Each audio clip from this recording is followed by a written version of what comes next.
essentially, what if it figures out something so far ahead into future? Say without AI would come to that conclusion like in 100 million years or something. But that almost seems like you're jumping timelines or something, you know? Because what makes it more valid or less valid?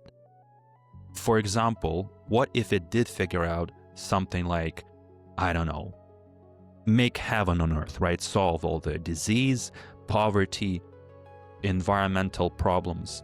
If it did come to that conclusion and it said, yeah, you need to make all of these changes. I mean, of course the changes will be massive, right? It will probably sacrifices all around for everybody.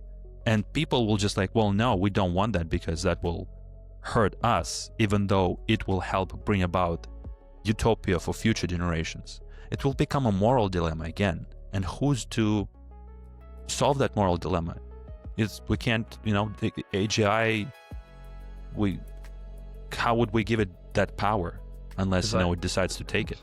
Because I think that, in my understanding, I think humans can never chill. So if you give humans utopia, they will still find a way to screw it up, because it's like, no, they can't have this where, this is the example, you know, which is given in the Matrix, right? They created Matrix. Some of the first versions are really utopias, and the humans just don't like it. They just don't want it.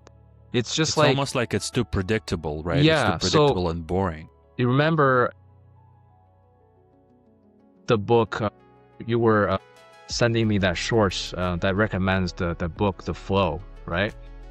And the guy was talking about exactly this. Like, we need challenges. Human's mind just works that way. Like, you need to solve some problems. If you give them all the things that are like the comfort level, all the things, give you all the things that you ever wanted, they still find a way to they're gonna start breaking things, because it's like, yeah, this is too perfect. This is not This is where it's interesting to think about. It's just, you see, we've never been in that situation where we are, because we'd be able to work on a different level of problems. It's sometimes, this is what I think, maybe that's what God did. They created the world, and according to them, to their criteria, it was kind of perfect the way it is. So they just left it and they switched on to the next project.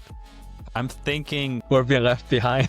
Yeah, it's like, all right, you guys are good. You'll figure it out. Something like that. So I'm thinking we would still be able to do that, you know? It's just we don't know what type of problems we'd be able to see once we solve all the existing ones. But this is where, you know, it's interesting to see. Maybe this is where I think, like, with that, we already are living in utopia and then heaven, because this seems to be part of the equation. Or for our own happiness and well-being, we need the strife, we need the conflicts, and we need the problems, essentially. So if we don't have that, yeah, maybe we'll find it so boring that we wouldn't want to participate in this.